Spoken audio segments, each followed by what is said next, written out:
नमस्कार, स्वागत है आपका द फोर्थ स्टेट यूट्यूब मंच पर। मेरा नाम है रविंद्र सिंह शौरान। पंजाब में स्थानीय निकाय के चुनाव में नतीजे आए हैं। उम्मीद थी बीजेपी की हारने की, बीजेपी हारी, लेकिन काफी खराब स्थिति में बीजेपी रही। आम आदमी पार्टी को धमाकेदार जीत हासिल हुई है, लेकिन कई जगह एक चर्चा चल पड़ी है कि नो ईवीएम नो बीजेपी। इस पर बात करेंगे। हमारे साथ जुड़ गए हैं सुशील मानव।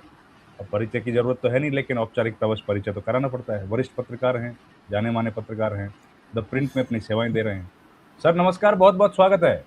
जी नमस्कार नमस्कार। सर बहुत बहुत ये धन्यवाद आपका। लोग कह रहे हैं नो ईवीएम नो बीजेपी, बताइए।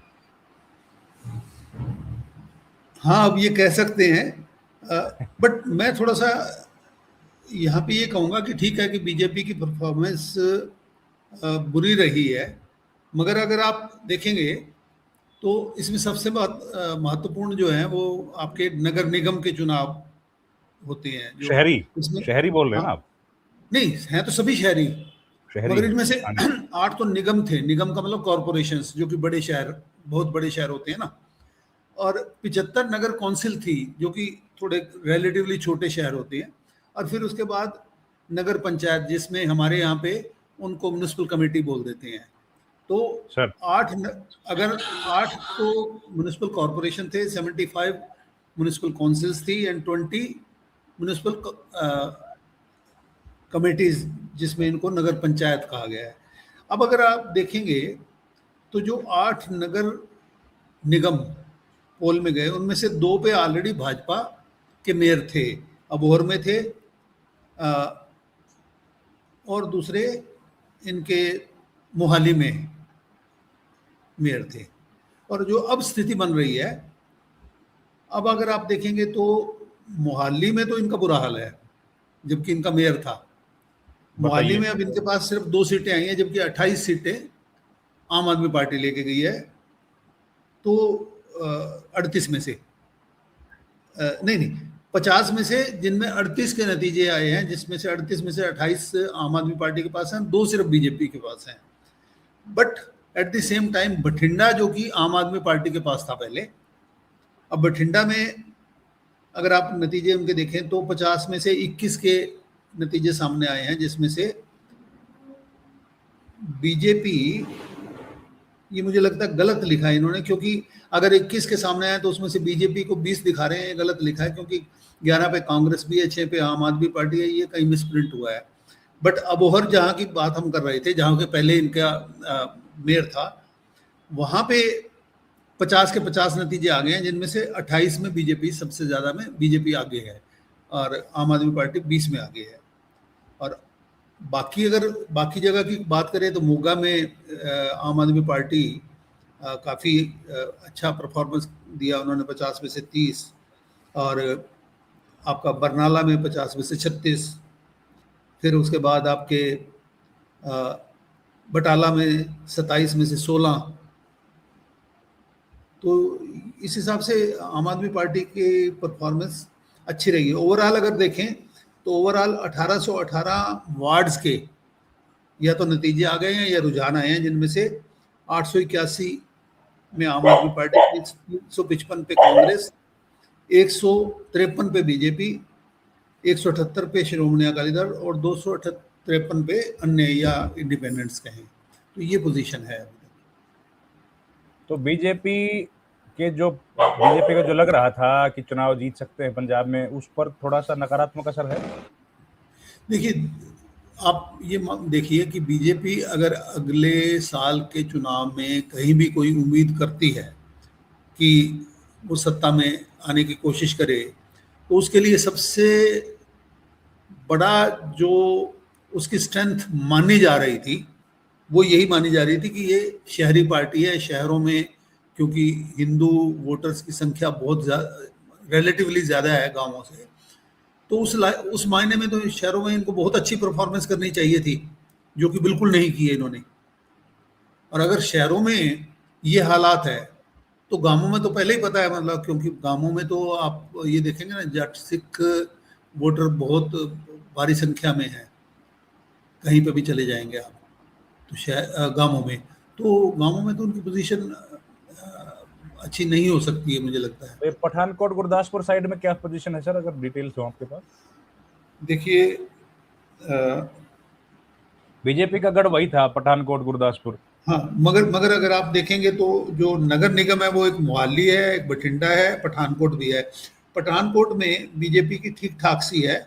37 में से अब तक 14 इनके पक्ष में रहे हैं, मगर 11 कांग्रेस के पक्ष में भी रहे हैं, 6 आम आदमी पार्टी के पक्ष में रहे हैं। उसके बाद दूसरा आपने कौन सा बोला पठानकोट के अलावा? गुरदासपुर।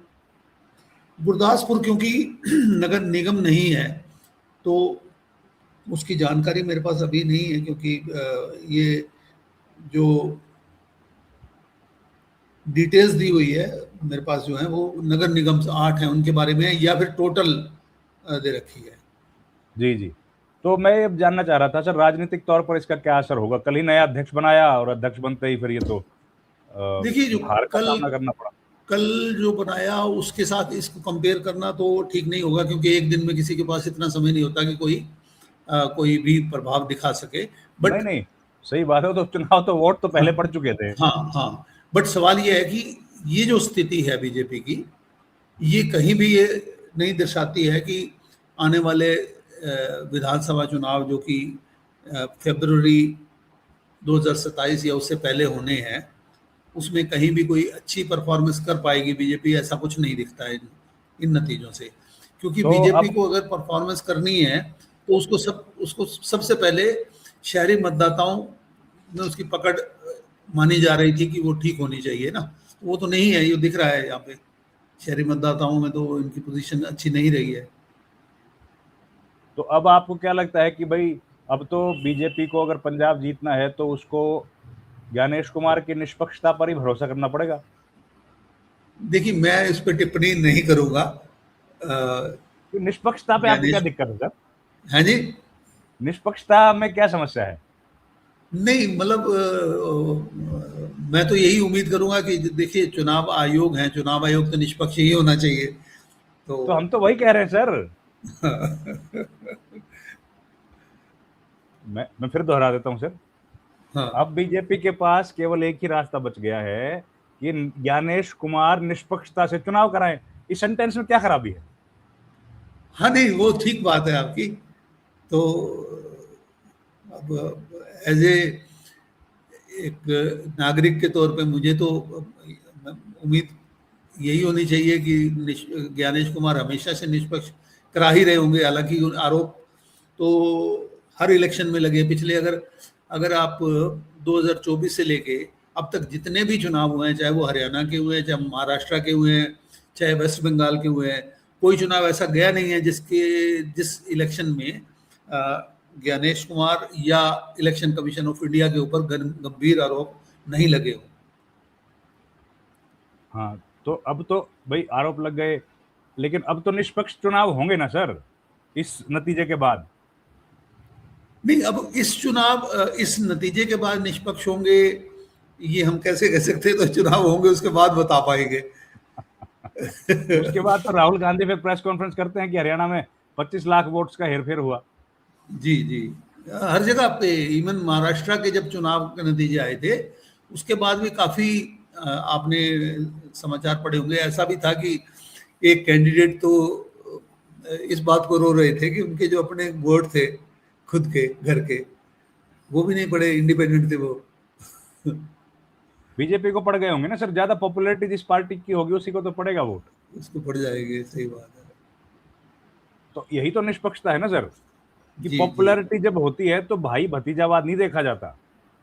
अभी तो देखिए वो जो चुनाव आयोग को जो चुनाव कराने हैं वो तो अभी फिर भी थोड़ा सा 7-8 महीने दूर है। उससे पहले तो जो स्पेशल SIR है ना इंसेंटिव, सर, हाँ SIR SIR। है, उसमें देखना होगा कि किस तरह की बेसिकली जो बाकी पॉलिटिकल पार्टीज हैं जो ओपोजिशन में है उनका सेटिस्फेक्शन लेवल क्या रहता है उसको लेके। लेकिन वो क्योंकि अभी भगवंत तक तो मान बाकी जगह भगवंत ना तो बिहार में ओपोजिशन सेटिस्फाइड थी, ना वेस्ट बंगाल में थी।